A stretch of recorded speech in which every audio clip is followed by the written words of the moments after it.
Hey, welcome back, everybody, to Speedrunning StarCraft Edition with our Euro Bros over here. It's not even 9:30, I think it is, right? It's 9 for us, 6 for you guys. And we're in the final match. It's gone very quickly. It has gone very quickly, and this is a PvZ, and PvZs go pretty quickly as well these days in general. Now with Bly, they're a little bit different, but they also go quickly. With DnS and Elazer, I'm kind of expecting a slightly faster paced series as well. Yeah. We know what's all the rage right now, what's all the hype, and those are the Immortal builds. Which one, Jeff? We never really know. Could be the Stalker Sentry one, could be the Zealot one, it could be the Marjorie one where the Zealots have charge. But most of these games will come down to a Protoss moving out at roughly 5, 6, 7 minutes with 2 Immortals, sometimes 3, sometimes a couple Archons in the mix. But they are aggressive and they are fast-paced. You know, Jeff, I know that your job is to crunch numbers here, don't get me wrong. And I would never want to take that away from you. They can't. You are the number cruncher. But I did take a look, and historically, this kind of spells disaster for DnS. He is 3-15 in series against Elazer. That's not good. Yeah, 9-35 in maps. Yeah. 1 out of 4, 1 out of 5. Where are they at spiritually, though, on this? You know what I'm saying? Who's in a better mindset right now? I mean, Elazer, like, DnS comes off a win against Bly, was able to fight off that chatter. Elazer just died to a couple of chatters, and a lot of Reapers. So spiritually, I'll give it to DnS. There you go. Sacrifice, I'll give it to Elazer. It's hard to quantify, but there's something there. Now, both these players like to attack. Elazer, you were telling the story before, and I do like that. I think we have to mention every broadcast, because Elazer is such a funny character in person. I don't think he minds this, but every time we're at an event with him, he's just like, oh yeah, train very hard. Yeah. No all in this time. All macro. We're like, all right. Or Lambo. The two of them in particular are my favorite. Lambo say it too. He's like, yeah, last time he cheesed me, I couldn't believe it. So this series, I want normal games, and we're like, well, it was 3 cheeses in a row. It's like, yeah. These guys, they're funny. They're good friends back and forth. But Elazer is aggressive. DnS is aggressive. But one of these two players will be out, as this is the decider match. And both these guys are on top of that European scene. They're definitely way up there in the top 15, like you guys were talking about earlier. But you can go in the top 10, top 5 at times. Elazer, one of the best performing non-Koreans at BlizzCon. And DnS still kind of looking for that big mark. And he could get stopped here, Kevin. It'd be pretty bad. In the right bottom side, we're looking at the main base of that Polish Zerg. Like you said, one of the best non-Korean performing players ever in BlizzCon history. Of course, missed it last year. Wants to turn that around this year. It is Elazer. There you go. Esports. Brand new Polish organization. Well, brand new a while ago, I'd say. Okay.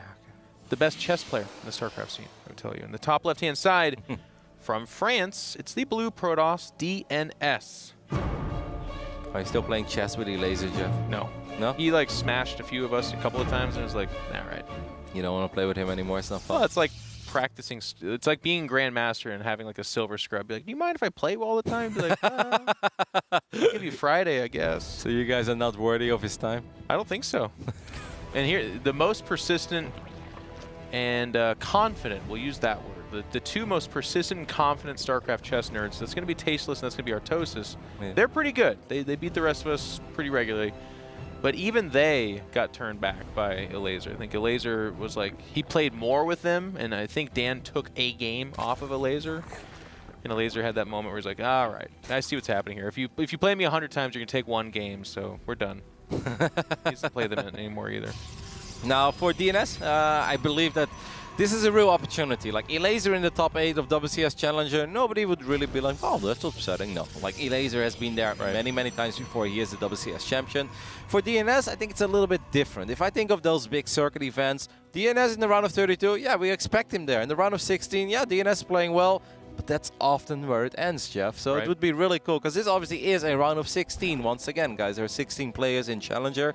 If DnS would finally be able to break into that top 8, I'm sure he's done it like once or twice, but this is normally where it stops for him. So it would be really cool for DnS to see things maybe falling his side for once and actually having a deeper run, going top 8, maybe even a top 4 then. Yep.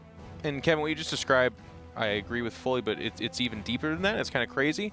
For him to get that new good result, he needs to get past a guy that you pointed out is historically a bit of a gatekeeper, right? Like Elazer has just stopped him.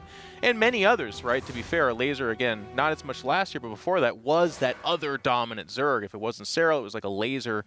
or maybe just a couple others, but he was the other guy performing very well. And yet DnS has to have an incredible result to get there.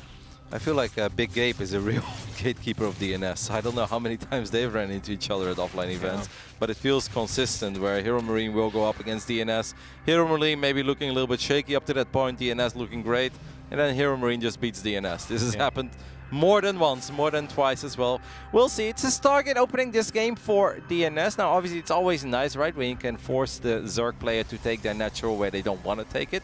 A little bit higher north, it slows down their economy. Every drone that's being produced in the main base has to travel a little bit further. And it often gives you some more opportunity with your Stargate units to pick off a drone or two, right? That's being sent between these bases. You can see a spore collar already being made in the main. The timing of this is a little bit fast, but only by a little bit. And Elazer is one of those players that will skimp on spores a little. So maybe there won't be one out of the natural, and then the queens will probably congregate around the third. Pretty fast lair, I'd say, right? For this matchup, 340. Nidus is such a thing of the past, Kevin. There's no way. Yeah, no, I'm not really expecting that, but I'm kind of curious to see where he's going to take it, as these Lings do grab this Stalker. The Oracle's here to save the day. And we'll keep that Stalker safe. But that's always nice for Zerg, right? Yeah. You know that Oracle has now less energy. Need to activate Pulse or Beam. It drains 25 energy of the Oracle. So it's always nice. Even if you lose a couple of Lings, that is something that Zerg players will be satisfied with. The Overlord did end up dying. More spores going down. I do like Elazer's reaction otherwise. I don't mind the spores because behind that, he's just pumping out the drones. He sees that the Oracle's staying kind of close to home. Usually that's to safeguard a third expansion. One thing to kind of note, though, is that because he was aggressive with those Lings, he's not out on the map. And with the Overlord ending up dying over there. Now, the Ling is still on the tower, which I think is a bit of a... I don't know. I want to call it a little bit of a mistake. I think a Stalker could have gone there and cleared it up.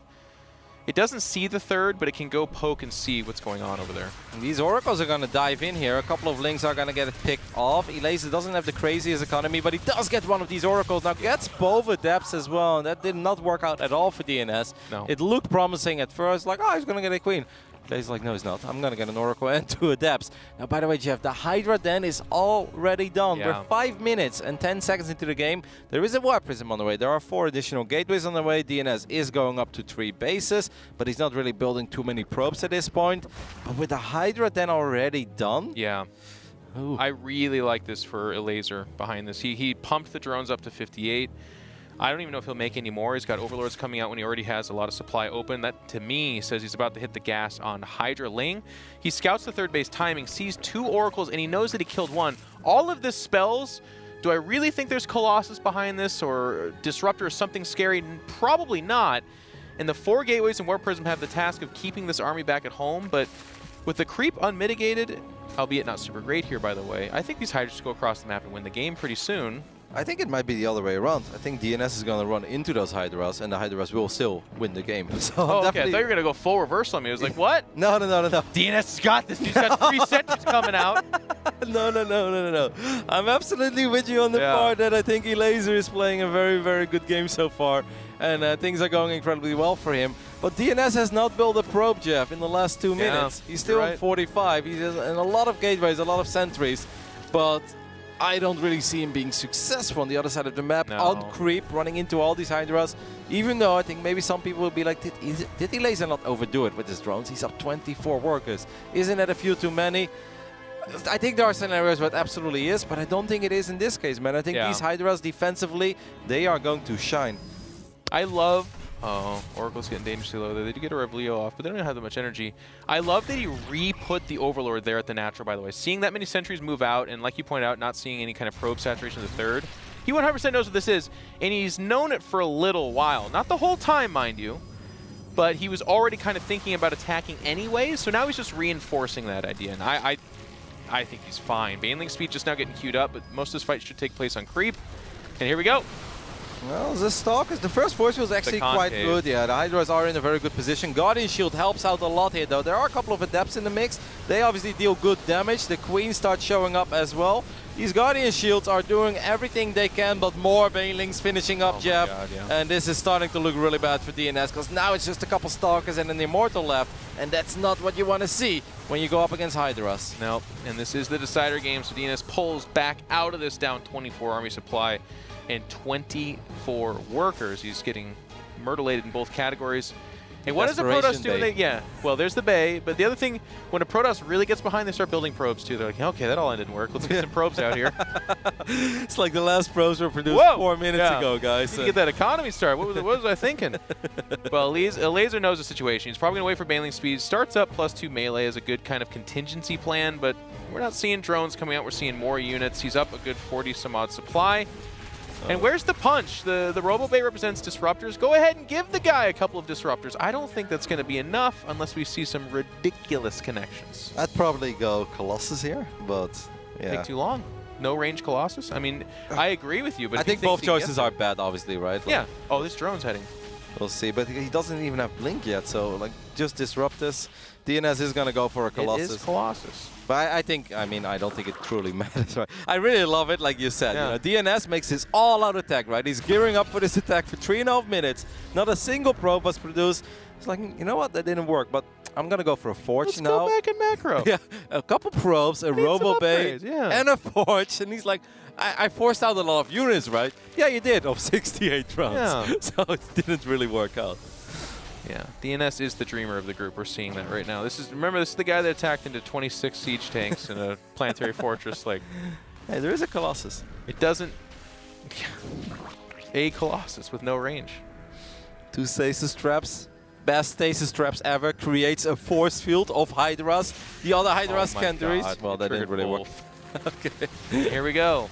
He's like, hold him back. I need a few more probes out here. During all of this, a couple of Banelings just ran into that probe line that DnS finally was able to saturate, and 19 probes just went down. So when he finally sort of caught up, Elazer's like, no. It's like, yeah, you've got force fields and Colossus protecting this ramp. Would be a shame if Banelings roll by from the south side, wouldn't it? He's like, whether you like it or not, you're going to be a low econ Protoss, man. You can't help it. But this is a losing battle. There's sentries at the front line. They're dying.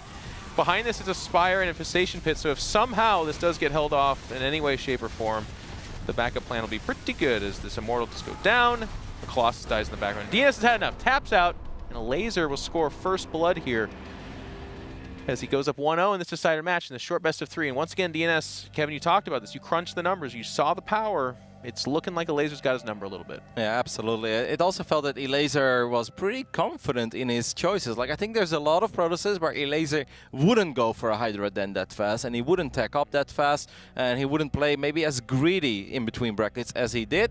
But in this scenario, he's like, no, I think I know what DnS is going to do. I've got a pretty good read on him. The right call every time. Yeah, he's like 2 Oracles. See another Oracle. I already picked one up. That means he went 3 Oracles. He's going to attack me a little bit later with a big army. That's all right. By then, I've got so many Hydras that I'm going to be more than fine. And he absolutely was. I mean, at one point, I was like, is this close? But the thing is, there was no Twilight upgrades, right? There's a bunch of Adepts without Resonating Glaives. There's a bunch of Stalkers without Blink. It's like, those armies, I mean, we know it. Those are the Desperation Push armies where... Yeah. Well, you touched on this too, and this is the other side of this. That's kind of deceiving how big the impact is. But he started the Hydra upgrade so far in advance. I believe in that fight he had range. He certainly had speed. But that, in conjunction with the things you point out, which is that the Protoss was lacking upgrades, meant that the Hydras were kind of just untouched in the background. And yes, there's Guardian Shield coating the entire army for the Protoss. It wasn't even close to enough. And to give Elazer some props as well, the way he did that, I really like the way that he used the Banes, right? It wasn't like, oh my god, I'm going to attack 20 Banes, roll them all in at once, and then sometimes the force fields just make sure that 20 Banelings don't do anything. It's like, no, a couple Banelings on the south, couple Banelings on the north, and then when the force fields were out, it's like, hey, 7 more. But trickle them in. Yep, just one by one, sprinkle in a couple Banes over that. You know, a slight dose of Banelings really makes that Protoss army taste a little bit better, so well done. It is funny, the evolution of StarCraft, right? Because that was the thing in the past. It was like just an ocean of Banelings. This is what I do. And they throw up the force fields and we're like, I hate Protoss. But now they like throw up force fields, but they're just kind of waddling forward. Just kind of. Those were slow Banes as well, and they still had a pretty big impact. Well, yeah, just the early game not really working out. It felt to me, it's like if you get a pylon block early on, that's so nice. Because if you watch Neep, for instance, play, the moment I see Neep get a successful pylon block, I already know where the game is going to go. It's like so many drones are going to be transitioning from base to base. Neep is always there with an Oracle, with an Adept, right? And it's like 3, 4, 5 drones keep going down over and over again. DnS was simply not able to find that damage that, you know, other Protoss players often do find if they are able to force a Zerg to expand in an awkward location. Well, here we are in game number 2 on New Repugnancy. And DnS is going to go with that Probe Scout. This is just something that a Protoss will do. Some cut it off, but this has been an aggressive group of Zergs. Bly before, and now Elazer. Obviously, kind of a different animal in the severity of that aggression, but still. But still. Both like to attack. It's fine. Once again, by the way, Elazer, I would almost say this is a little bit stubborn, because I actually think that he could have just gone for like a 15 hatch, and then he is able to take his natural, but perhaps he's not this bothered by it when he goes up against DnS. I don't know. There are certain Zerg players who just feel like their entire game is ruined at this point. They're like, I'm gonna all in because I really hate being in this position. Well, I just lose anyways. Yeah. I don't all in. 106. We'll see. I mean, DnS is going to send his probe back to make sure that Elazer is not doing something super crazy like hatch. That is not the case. There's a regular extractor and spawning pool. Yeah, I'm kind of surprised that Elazer doesn't really care about this happening. A lot of Zerg players, like I said, absolutely hate it. They'll feel like their entire economy is off, the flow of their game is off. Elazer is like, nope, 2 games in a row, I don't really care. Interesting. I mean, I already know where we're going with this, but the Cyrex core means you'll get just that much faster adepts out, which means you'll be able to kind of start to work on the angle you were talking about, where the drones, there's not going to be a queen over there until she's produced there organically. Slowlings moving between the bases, not as good. So if you can chrono boost out a couple of adepts, you can start to dictate the pace there. But it does mean that you're slightly behind in your own expansion, so you really do need to get some of that damage done. And we've seen kind of the ups and downs of that, right? We had this done to Bly, I believe, in one of the games, and he was kind of stymied. A couple of drones died. He's already a low econ Zerg anyways, but then we've also seen it be deflected. So it's kind of an interesting beginning of a dance, if you will. Now, you're spot on. There is that chrono boost, but this is an investment, guys. People often don't really think like, what does this really do? No, Cybercore before Nexus and a chrono boost on the gateway. This Protoss economy could have been a lot better than what it at the moment is, but Elazer does have his Overlord here. He knows exactly what is happening. He already made a couple of safety links. Now it just comes down to the control. As long as there's no Zergling speed, there's a lot of potential for these adepts. For DnS, it is really important that either these adepts achieve something, or the adepts combined with the Stargate that most likely will produce an Oracle or two, but he needs to get some good damage done. Oh no. This micro, and one of the adepts already taking so much damage, just now the shade, but off creep now means that it's safe. And I kind of like this. So it was a 2-ling run by Elazer that at the end of the day doesn't represent a lot of damage, but it gets a full scout and occupies the attention of this adept. And as Roddy just said, it's not a free adept. This comes at an investment. So the likelihood of doing damage here is a lot less. There is one drone that dies. It's the beginning of something. Yep, and it's so nice for Elazer, right, that he now knows for sure it's a Stargate. Like, it's one of those things, like, probably expects it, right? Like, yeah, maybe it does, but there's a lot of popular robo openings right now. Once in a blue moon, we still see the Twilight openings. Like, this is a small map. A Resonating Glaives build could be quite powerful. So to just get such an easy scout with one of your lings that's just happily running around in a Protoss base, that is such a nice thing to have for a Zerg player. And it verifies your need to invest in spore crawlers and stuff like that. Whereas sometimes a Zerg will either skip it because they really don't want to against another top-tier opponent, kind of spend unnecessarily. But it just informs those choices. Now the Adepts are going to make their way across here. We also saw this thing from DnS that was exciting for a moment, where he joined the Oracles with the Adepts at the ramp to try and kill a bunch of Lings and maybe a Queen or two. It ended up getting defended last time, and we see no follow-up Adepts, so I don't know that that's the angle he's going to take here. Keep your eye on it. Second Oracle coming out as well. If the third one's queued up, that is quite the investment, especially with the Robo as a follow-up here. Yep. Queens are looking for the right position to be in. These Adepts going to make an awkward shade. Now, probably will cancel the shade. No, there's a couple Zerglings, so he's forced to let this shade finish up. There are Queens here. Oh, that's a good move there. Forcing these Adepts into this choke point. The Adepts will go down. This is once again, Jeff, simply not what DnS needs. He needs way more than this. The Oracles being very indecisive there. That Spore Crawler actually wasn't done yet. Now they're taking a lot of damage, but at least they got 3 drones and a little bit of lost mining time. Yeah, but for 2 Oracles, Roddy, now it's not, I don't know, it's okay. They obviously have Revelations and Stasis Wards to continue to be useful. But I'm looking at the follow-up here. The backup behind this is a Warp Prism, 4 additional gateways, and a Twilight Council. Do I think DnS is doing that to posture for a third? I don't. And has he gotten enough damage done to really throw off Elazer? I don't. I'm a little bit concerned.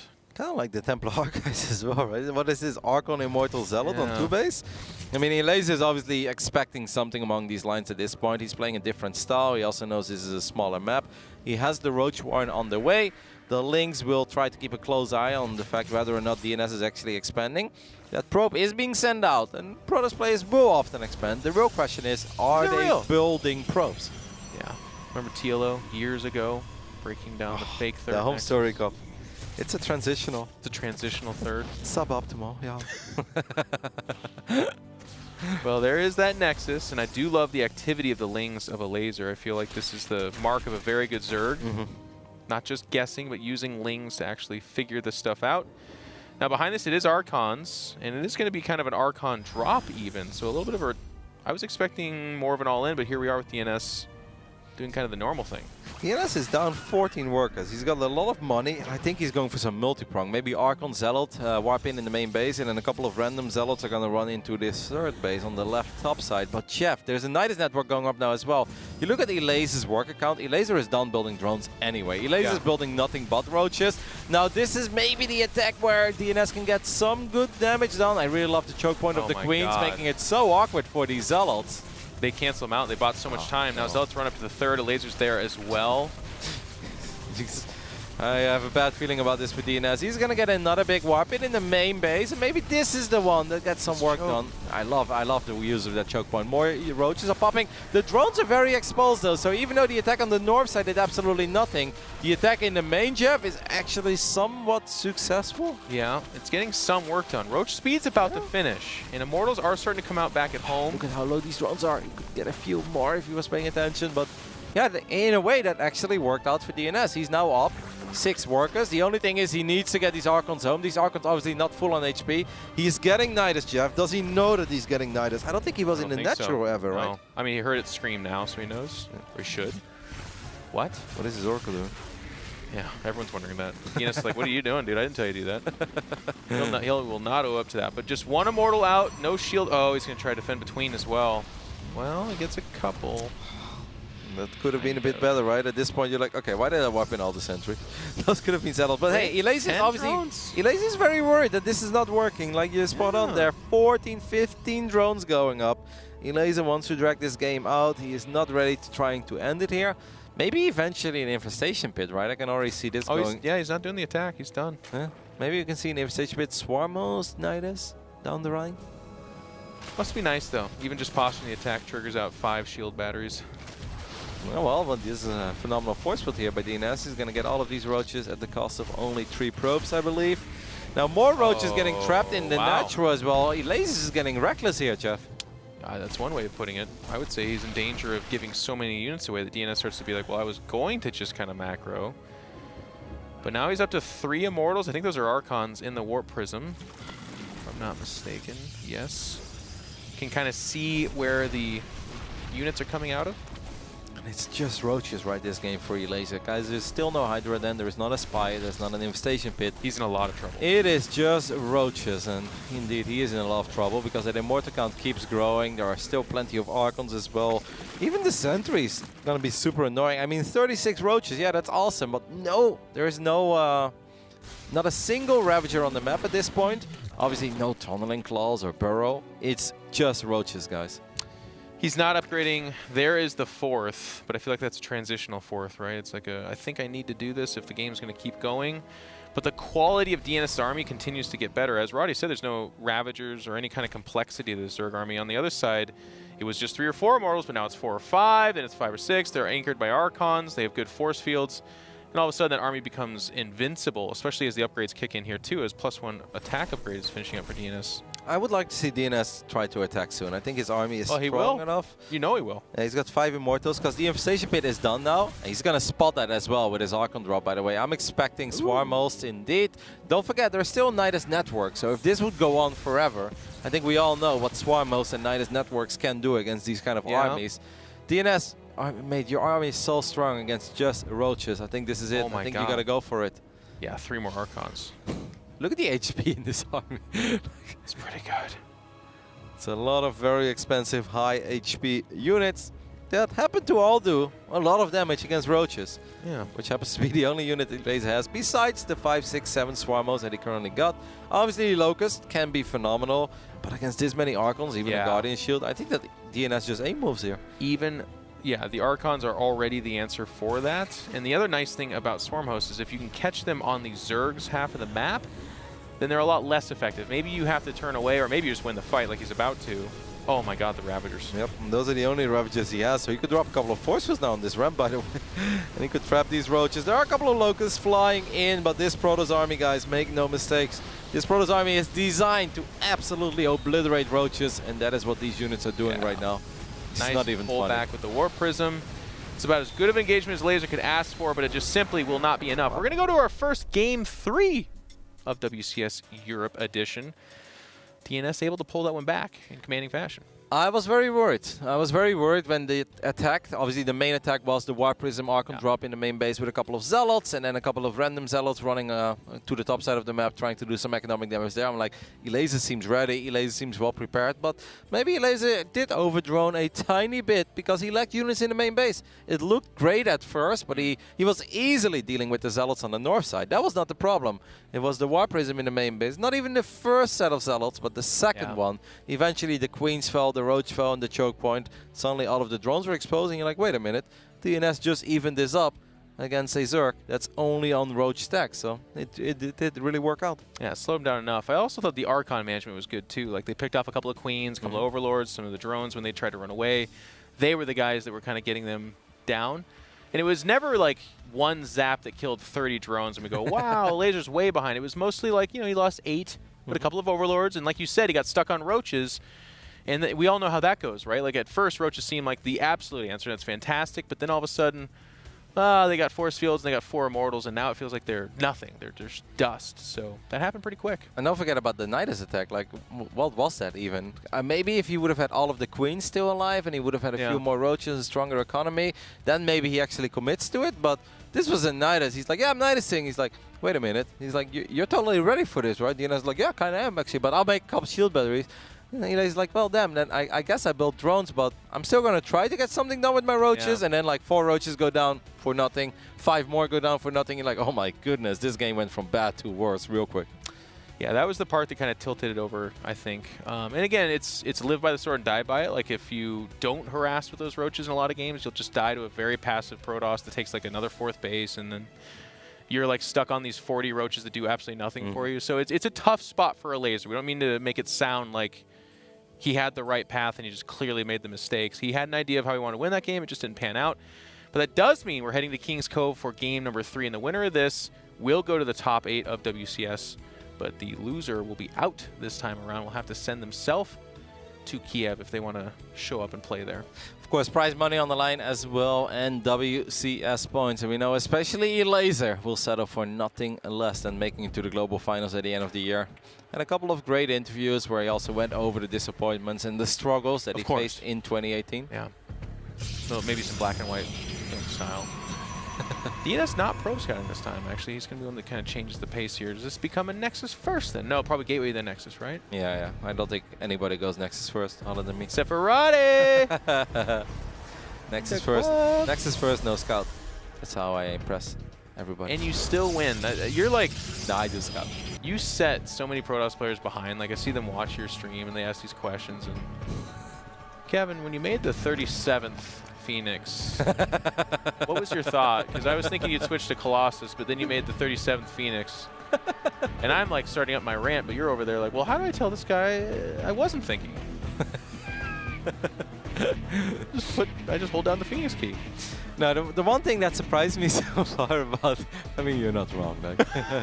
The one thing that surprises me here is that DnS did not go for a block. Like, I actually think if he would have dropped the pylon immediately and sent the probe to the other side of the map, yeah, King's Cove is a big map, but if Elazer drops the hatch as late as he does, I actually think he would have been able to get it again. And I obviously think that that works out well for him. I'm surprised that Elazer does not seem bothered by getting pylon blocked and being forced to expand elsewhere. Well, I can already, without knowing, I can tell you the cheeky response that Elazer would give you is like, he'd be like, well, of course I'm bothered. But it's Protoss. What do I do? What can I do? It's like, well, you could can I do? expand faster. He's like, no, it's terrible. No, Hurts my economy. and auto lose to this and this. Yes. Wow, you're And then actually Lambo so just spot on. materializes next to you, and you're like, oh my god, there's 2 of you now. And he's like, yeah, we just lose to this and this and this. Yeah. I have to do this. And then they're like, right, Cyril, right? And then Cyril's like, no. And they're like, oh, come on. I know, isn't he? Cyril is so Cyril good. is the correction in the Force set in place by Idra. Like many years ago, Idra came out, and they're like, well, Greg, tell us about StarCraft. He's like, if you don't do this, you lose to this. You lose. And then Cyril comes out, and they're like, Cyril, what do you do about this? He's like, oh, I'm just better than everybody. I mean, actually, what I say is I respect my opponent. I take them very seriously, and I try my best. And they're like, wow. So you're just better than them? And he's like, yeah. But how do you scout it? Overlords compete. But you can't do that. Then you die against this. He's like, no, it's tough, but... No, if it dies, then I have lings. All right, I have guys. the lings, then I go for the scout. It's a start. It is really funny too. Like if you guys ever have the chance to somehow listen into one of these conversations, it's like 3 Zergs all agree with each other. They're looking for the acknowledgement of our Tell own us, team. God. Tell us, Sarah. He's like, Tell us we're right. no, I think you're all wrong. It's like, damn it, you're supposed to be on our side. You play our race. But he's wearing a bowler cap and has like his wallet dangling off a necklace around his neck too. And it's like everything about Cyril's beautiful. Absolutely. There is an adept on the other side of the map. It is Phoenix, by the way. Ooh, double Stargate, perhaps? Are we going to see some double Stargate Phoenix here? That was a great time in the meta, wasn't it? Surprise, it's Phoenix! And they're like, oh, wow. Actually, I mean, obviously I'm biased here, but I didn't hate that. You didn't hate that? No, I didn't hate that meta that much of the 2 Yeah. Stargate Phoenix. People are like, I'm getting so tired of 2 Stargate Phoenix. I'm like, but this means in general longer games. Isn't this slightly better than an Immortal all-in or a Zealot all-in? Like, it's just so boring to watch Phoenix. I'm like, I've never felt that emotion. Yeah. Someone should make a compilation video of the voices we do for the audience that we commentate to. I do the like, well, actually, and Nate's like the, and then yours is like Eastern European female or something like that. Like, Kevin, I don't like the Phoenix count. And you're like, well, I actually, it's just so funny. And the Twitch chat We've nods got their a heads very like, broad how do they audience. get our voices like that? That's incredible. So there's always someone who's like, hey, that's actually exactly what I sound like. We should have a positive cast where one day we do all their voices like super deep, well-informed, handsome people. We're just like, Actually, I think every choice he makes pretty great. All right. So it was only a single Phoenix, by the way, guys, into this Oracle. Obviously, there is a Twilight Council and a robotics facility going down in the main base. While this Phoenix flies in, lives the Queen. 3 drones is actually not a bad start here. Obviously, the Oracle is still alive as well. it's okay. I think it's very acceptable. Gets an Overlord here. Absolutely. Okay. I mean, this is obviously nothing groundbreaking, nothing we've never seen before, but if he gets the Look at Overlord the here effort as well. in this corner of the map right now. There's going to be a transfusion too. No, don't do it. Do it. Templar Arc, as it's a very quick Templar Arc, guys, while going up to 3 bases now as well. I think this is gearing up for one of those 3 Immortal, 3 Archon Sentry attacks that I know the other French brothers, Petit Drogo, is a fan of. He's done a lot in the past. And he's always surprised me. I always look at these armies, I'm like, damn, that's a massive army. And I was like, oh my god, it's like 7 minutes and 40 seconds. Like, Drogo, how do you get an army that big in that phase in the game? And we'll see if DnS actually decides to do something along those lines or not. Maybe he can just sit back forever. I mean, King's Cove is not a bad macro map, right? But why No, macro? you get 3 bases pretty on lock, and the 4th base is not hard to get. So there's our first Immortal. Here are the first 2 Archons. The Archons are going to try to just be annoying, keep Elazer on his side of the map. Elazer is on 63 drones, by the way. But just roaches up to this point. There is the Forge. Maybe a cheeky +1. I think it's fairly macro play from DnS. I mean, obviously the silly prediction is that he'll eventually attack, but oh, the Phoenix is going to die. Or the Phoenix should die. I like the Observer here as well. Drop the Archons, pick up the Cryptomer. Yeah. DnS actually playing very well so far in this game. I like almost everything he's done. Elazer is only on 3 bases. There is a Hydra then now, and both Extractors being taken as well. 7 more drones, but the fact that Elazer is still only on 3 hatcheries, I think is looking alright for DnS. It is important though that if DnS attacks a little bit later, that he doesn't make one of those attacks into like 20 Hydras if he doesn't have a Colossus or a Disruptor or a Storm, right? Yeah. Alright, that's charge, that's +1. I think he's gearing up for one of those Drogo classic attacks where they have like 3-4 Archons, 3 Immortals, and a lot of Sentries and a lot of Zealots. You're very specific in this prediction. I can feel the attack coming. So this is that day 9 moment where if you nail it, there's people who are going to like make Reddit threads about this is what WCS needed. They needed Kevin from the Netherlands. The way he called out that 7-minute and 46-second timing with the 3 Immortals and the 3 Archons. Or you're wrong and nobody says anything, but I look over at you, smile knowingly. That's all right. Well, there's Storm. So far I'm pretty wrong, Jeff. Kevin, quick question. Why Storm and not Colossus, by the way? Thanks, big fan. We'll take the answer off air. There's a Lurker Den as well, by the way, for Elazer. Why Storm? I mean, obviously Storm goes really well, right, with all the Archons and the Immortals, the high HP units, and Storm obviously incredibly good against Hydras as well. Against Lurkers can be very good, but it becomes a game of positioning. But I do feel like, Jeff, this is gearing up, like you said. You were spot on in that one, for an actual real macro game where both players are like, all right, I'll give you time to do what you want to do, as long as you give me time for things that I want to do. And this is actually really hard to call at this point where this Second is going to Robo, go. Kev. Second Robo, so we will see some Colossus boys. Or this mass Immortal. 22 Immortals. Ooh, I would like that too. And that's actually a good answer for the Lurkers. Did he see the Lurker Den Observer? Show us! Neeb? No, that's not it. Where's the Lurker Den? He canceled it? No, it's still morphing. It is in the main Oh, come on. base. Take a look at DNS's vision. He does not know Did yet. not see it. Okay. But then again, as most Zergs would say, it's never bad to have more Immortals. No, it's not. And I like how active the Oracle is being as well, because one of the big danger spots here is if these Lurkers just all of a sudden morph, there's like 12 Lurkers and they just show up at the Protoss side of the map. That would be really terrible. But he's being so active with his Revelation and his Oracle that I really feel like that's not possible. And DNS is going to take his 4th base in that low ground as well.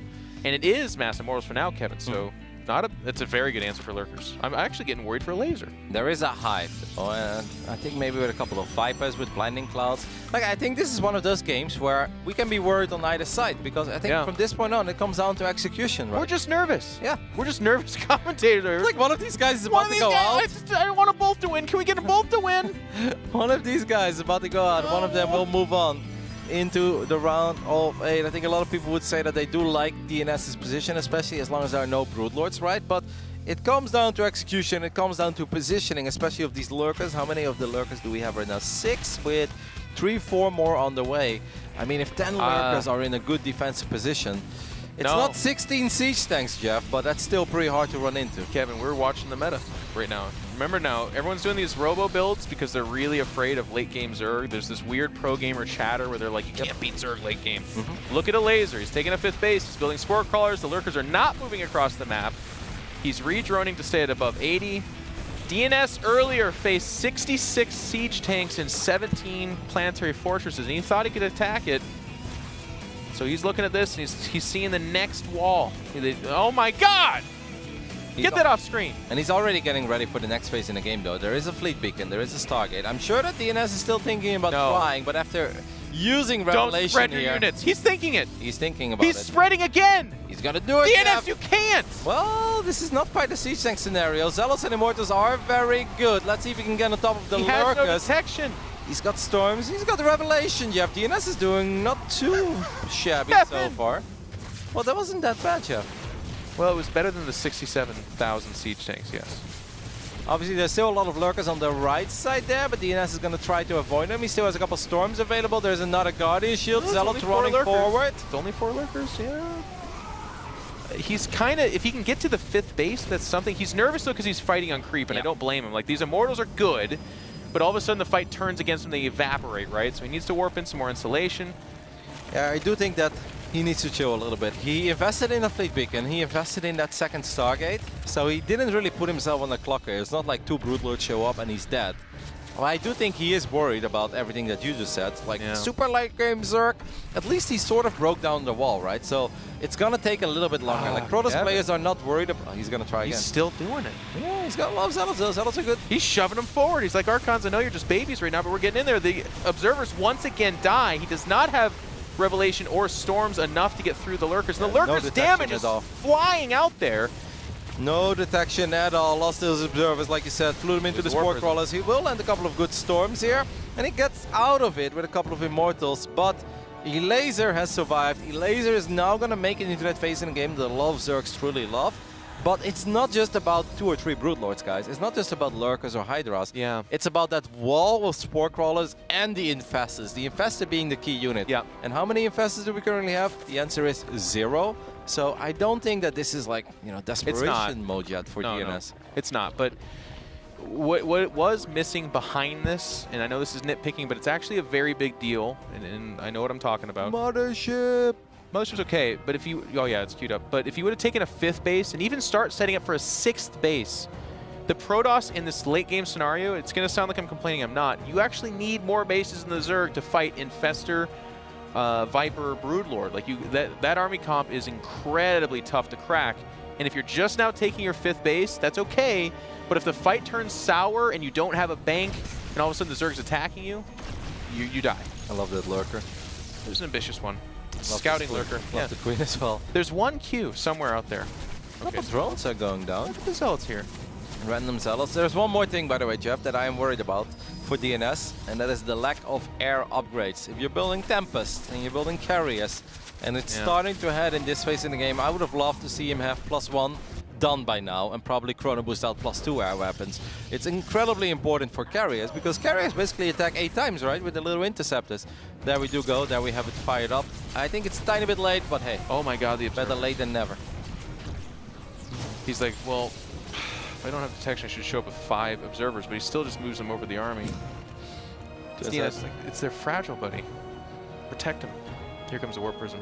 I mean, Elazer is starting to get more and more of the wall, right? Like the magic wall. Hey, one random Lurker did make it into the other side of the matchup. Is there a Lurker behind the base as well? No, there's not. That was the only one. But it sees it's not saturated, so he knows that he's in an okay spot. And now 5 more Infestors coming out as well. Yep, that's the real key unit, guys. And by the way, Elazer is still at 81 drones during all of this, so he can eventually free up a few more drones for more Spore Crawlers. It's like, you guys complaining that we're speedrunning WCS Europe? Yeah. Think again.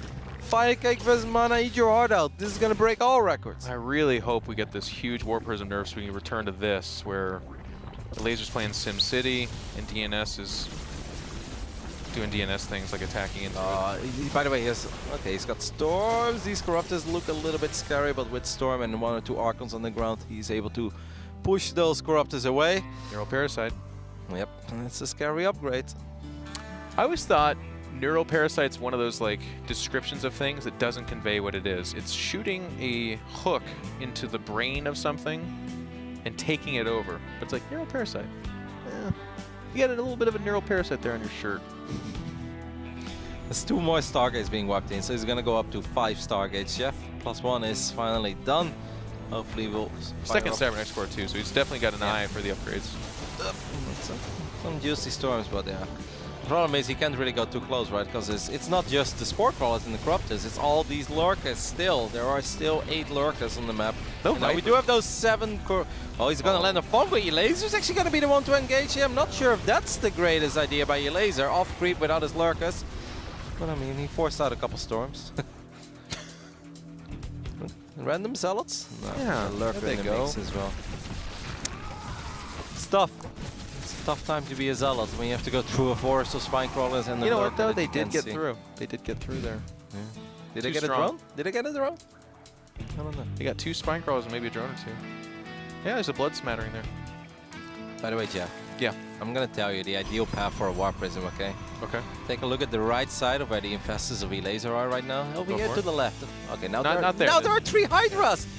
There's basically a straight line where you just fly over the creep, speed prism straight into the main base, you channel your inner Fast and the Furious, and then you siege up right there and you wipe in 12 Zealots. Doing this for family. The 12 Zealots pop out and the 30 Hydras kill them real quick and you're... Yeah, but that's when you attack the Spore Crawlers as well and you break down the wall. Got them. Yeah, exactly. You're right.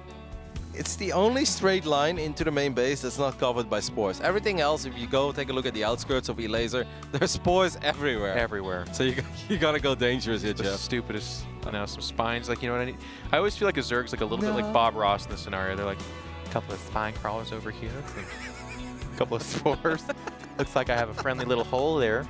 Gonna put some Hydras. And that's when Twitch chat says, ruined, ruined. Just let that in. There's some immortals kind of amassing outside over there. Look at them. I've never watched that much. DnS, over expand, dude. Take more. I'm actually surprised that his bank is not massive yet, right? Because he hasn't been losing a lot of units over the last few minutes. He is going to sort of sacrifice these immortals for the greater good. Took down a... Was it good? I mean, he's freeing up supply, right? Yeah, I got one lurker. Okay, he's getting better air upgrades. Oh The problem my is that the Spore Crawler count is getting outrageous, and the Infestor count is getting higher and higher as well, Jeff. I gonna take this friendly little middle base here so I can afford some more spores. They are not free, you know. You're gonna go full Bob Ross on me for the rest of the No, no, no. I'll get another thread on Reddit. Can't do that. We need to analyze this, Kevin. Kevin, show me the next flight path of the Warp Prism. There is no more. Never mind, Kevin. Let's talk about... Oh, Oh! whoa! What? He's trying it! He got it in. What's up, But he can't- Immortal Drop? But he can't warp in anything, Jeff. He doesn't need to, Kevin. There's 2 Immortals in the base of the Zerg. He's gonna get a Spore Crawler, and that's about it. No, go for the Spore. It'd be so funny. It's like, so who cares?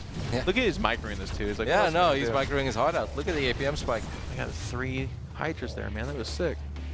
Okay, how many Infestors are we at? You know what I feel like he needs, by the way, Jeff? I feel like in these scenarios you need a couple Disruptors. I actually think Disruptors are the one thing that is very good against Infested Terrans. Wow. I prefer it over Storm. I don't know if you find yourself in these scenarios often, but if you ask my dream composition here, it's almost pure carrier Disruptor, unless you know your opponent has a crazy amount of Corruptors. Then you probably want to have either a couple Void Rays or a couple Archons, you know, one of the two. But I prefer Disruptors here. Yeah. What if they... Storm doesn't cut it against Infested Terrans. Now, obviously, Storm is a lot better against Corruptors. I'm obviously aware of that, but... I love this too, but we were like, wow, it's going to be a really fast morning. And Elazer was like, hold my beer. Hold my Polish sausage. I like it, though. Gives the NA nerds some proper time to warm up, right? Yeah. And wake up. I mean, imagine if you're on the West Coast and you have to play Challenger at 9 AM. You'd be like, whoa, Euro, bro. Whoa! Was that really Tasteless necessary? couldn't do it. Yeah, if it's before 3:30 p.m., he's not even out of bed yet. Who is our NA group?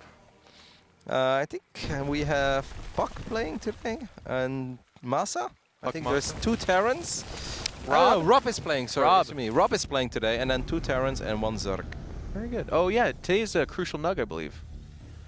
I was looking him up to try and figure, so I wouldn't, you know, do Rubby some justice here. Apparently, he's a former 2 vs 2 player of sorts, and he's like, I was just gonna try 1v1 out.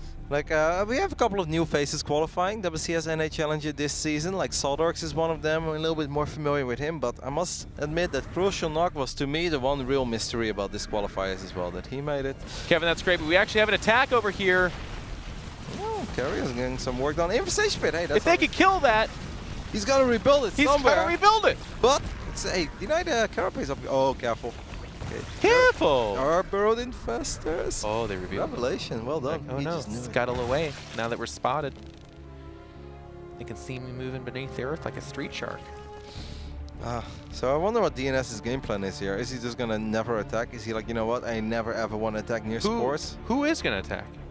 You call it DnS, but look at Elazer. Well, Elazer is not gonna attack until he has 40 infestors, and he's got only 21 right now, Jeff. Okay, so we got a ways to go. Yeah, we've got at least 19 infestors to go. That's good. I think DnS is gonna have to try his luck. I understand the fear against Spore Crawlers losing maybe detection. He's got a couple oracles, but obviously if your army gets neuroparasited, things can go from bad to worse really quick.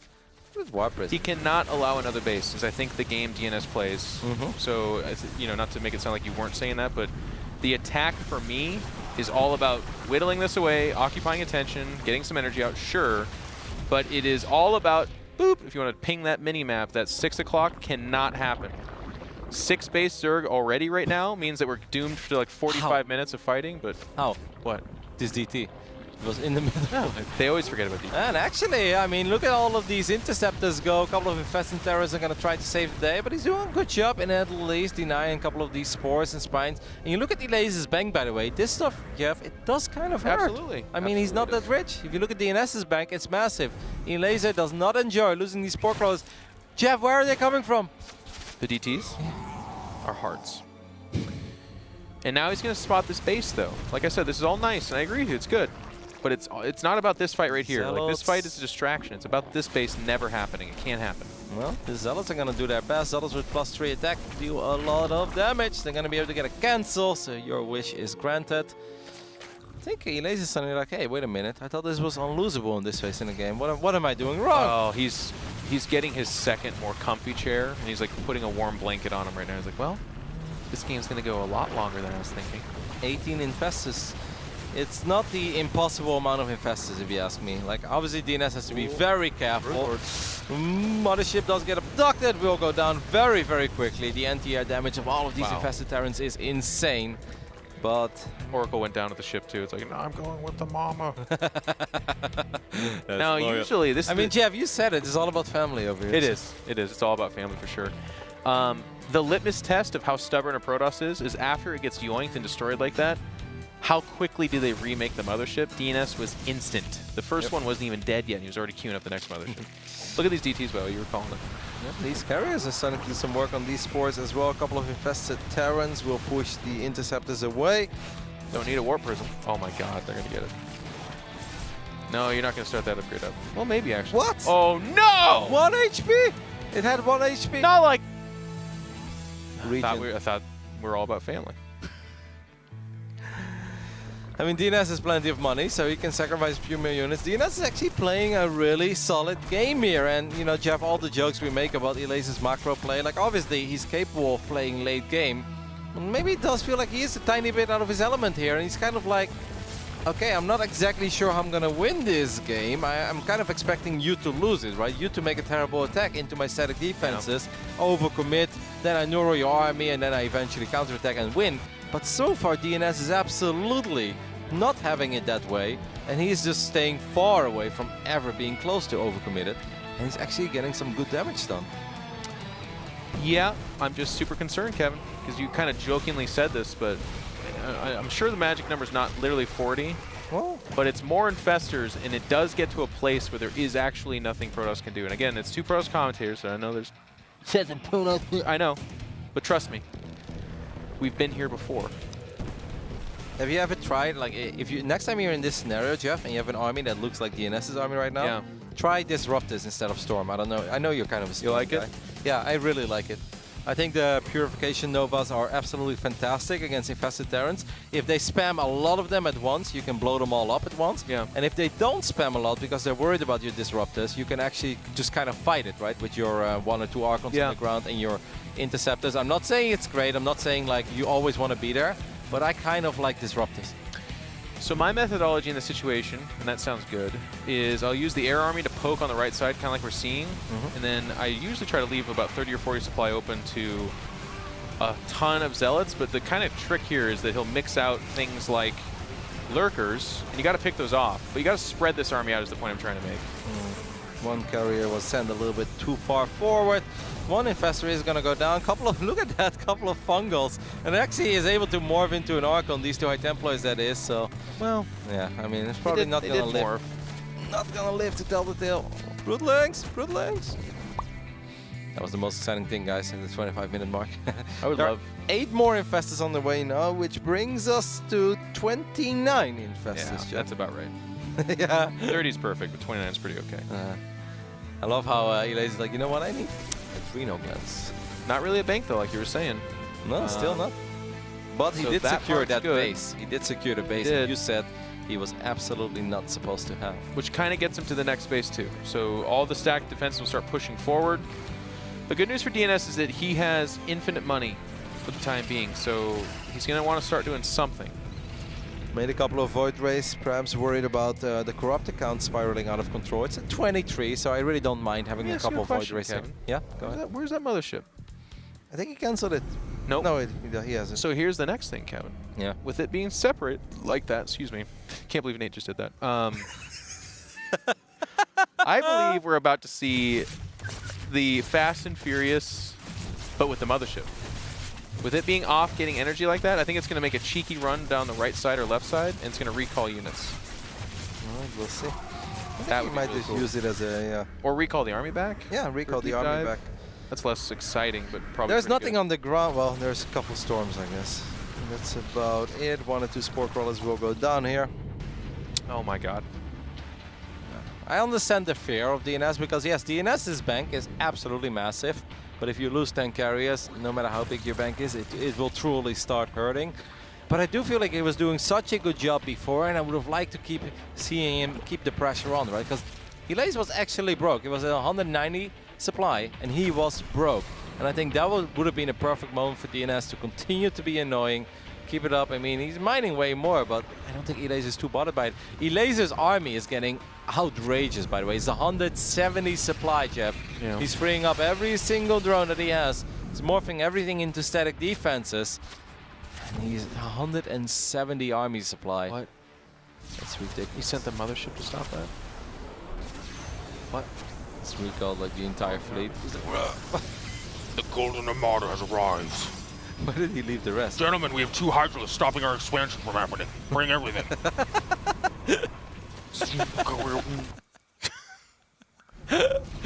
Oh! A couple of good feedbacks there on the Vipers. I think the players are getting bored. They're like, let's just fight. I don't care if it's over this new base.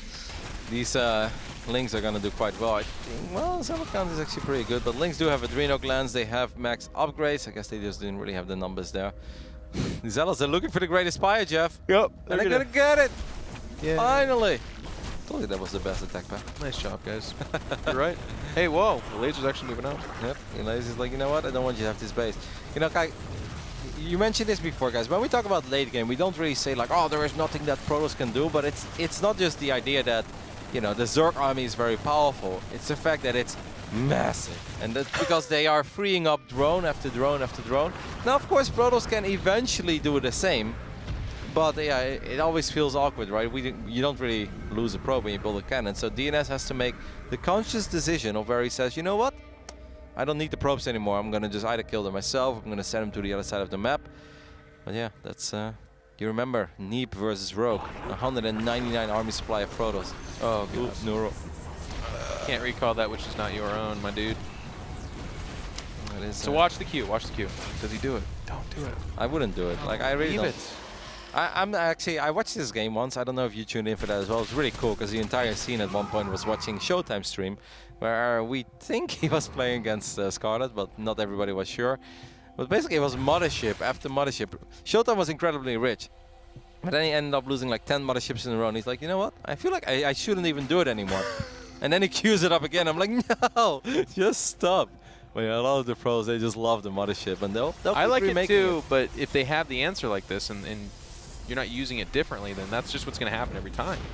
The infested count is currently at 33, guys. Couple of sports. The Infestor Death Watch is, I think, what it is, right? It's like a Doom Clock. Oh, okay, one carrier does get abducted. Couple of storms. Storm. Yeah. It's weird to watch this, though, too, right? Because he actually has infinity money. So, yes, he's losing a mothership and carrier, but it just doesn't matter right now. But it will matter in 6 days when this game concludes. And So, I mean, the thing as well, Jeff, is that at this point, he's got 4 High Templars. Now, I don't care how good your storms are. If you go up against 33 infestors, 4 High Templars are never, ever going to cut it. Yeah. And there will be a sea of infested Terrans that will take care of your carriers. no. The feedback's not great there either. They're mostly, I think, anti-Viper more than anything. They're like...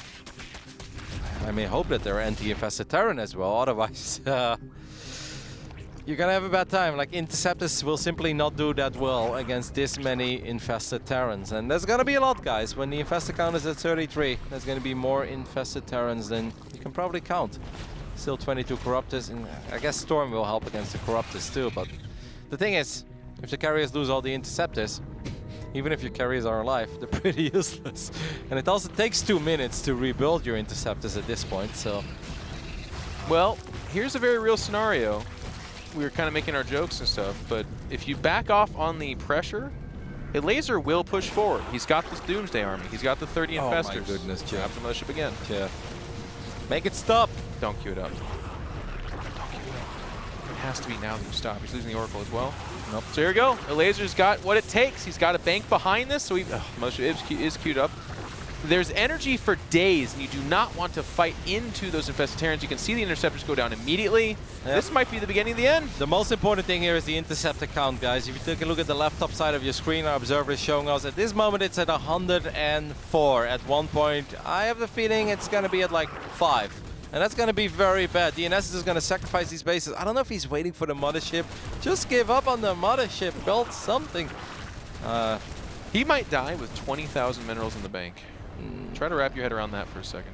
I mean, that's probably, like, eventually Elazer should sort of run out of energy as well, so that should not happen here, but... I don't think... So Elazer's going to back up because of that energy like you talked about and let the creeps spread forward. Yep. But that's the only reason. He just snagged 2 bases, both of which, by the way, aren't mined out. One is kind of mined out, but the other one's important. And behind this, he's taking another base. So yes, the DTs are cute. There's some zealot run-bys. We make our jokes, but... and the other thing here, too, is before someone's going to be like, well, DnS doesn't need these bases. It's got infinity money. Kind of. It's more about the positioning. The Spore Crawler's going to move up here. Lurker's behind this. And with the Spore Crawlers, now this army beats the Protoss army easily. Nothing is infinite money, by the way, in StarCraft 2. We've seen games, we've seen bigger banks than this being burned through, and it's all about every single bit of gas. Those are the only High Templars that he has. Oh no, Neural Parasite being used. No, I want to say maybe feedback on the other High Templars. I'm not sure if he actually got that off, but this is a disastrous fight for DnS, because that was his only anti-infestor army. Hey, wait, Kevin, Jeff, there's a mothership. Yeah. Oh no. And it's just going to be like, run! The new crew's like, get us out of here!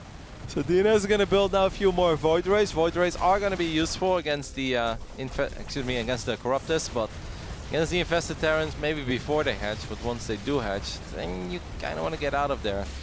Funny enough, the Zealot run-bys are the most important part of the fight here for DnS.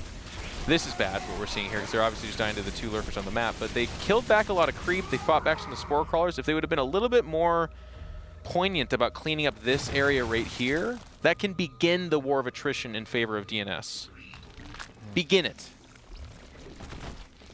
Yeah, DnS needs to get a somewhat miraculous fight where, like, I don't say he needs to kill the army, but he needs to start killing infestors, right? Because yeah, 2,500 gas per Elazer, that looks like a lot, guys. And obviously, if you float that 7 minutes into the game, you've done something terribly wrong.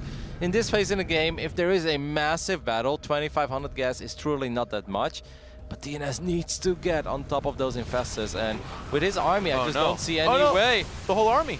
Oh my goodness. It just got fungled into oblivion. The storms are going down. They're pretty good. They're trying to stop the infested Terrans from coming into this world. Look but at the nothing can stop interceptor it. count, Jeff. Look at the interceptor count. It was over 100 before this battle started. Right now, 25 interceptors, 15 interceptors. The entire army of DnS does 0 damage at this point. Yep, and he tried to recall back, but he accidentally clicked on the next that's right next to him.